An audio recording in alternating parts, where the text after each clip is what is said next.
High বন্ধুরা, আমি তন্ময় চলে এসেছি চকের তৈরি একটা রাম মন্দির নিয়ে। শুধু চক ও থার্মোকল দিয়ে বানিয়েছি। থার্মোকলের কাজ খুবই কম আছে, কারণ এই মোটা জিনিসগুলোই কেবলমাত্র থার্মোকল আছে। তারপর সমস্তটাই চকের ওপরে।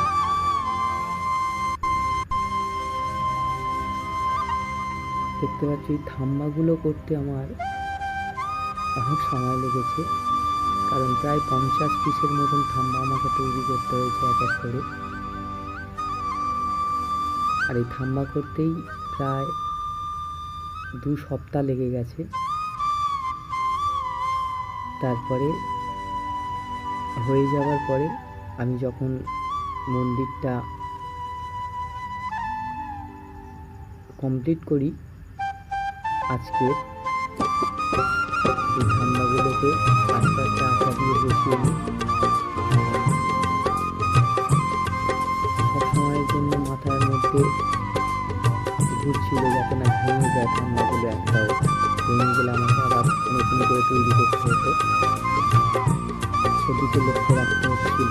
আর চকের জিনিস যেহেতু খুব নরম, খুবই ধীরে ধীরে কাজ করতে হয়েছে।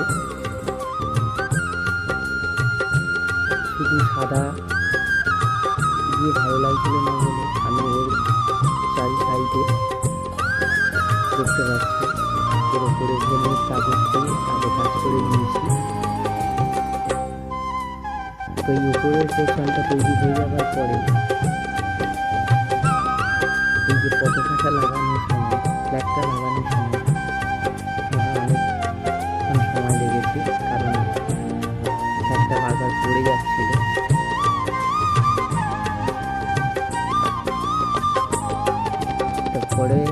পরেও যদি আমি লাগিয়ে নিয়েছি, তবে ছোট ছোট এই যে কাজগুলো দেখতে পাচ্ছি, এগুলো এক এক করে কেটে তারপরে আঠা লাগিয়ে আস্তে আস্তে বসিয়েছি। অনেক ছোট ছোট কাজ আছে এখানে।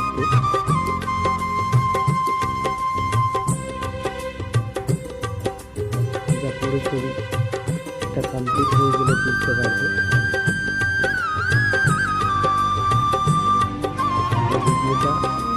পুরোটা দেখো, না দেখলে বুঝতে পারবে না শেষে ছবিটা, মানে মন্দিরটার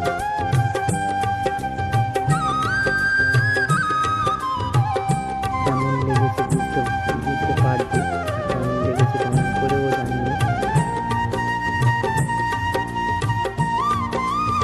ভালো লেগে থাকে অবশ্যই একটা লাইক করে তার সঙ্গে বন্ধুদের সাথে শেয়ার করে।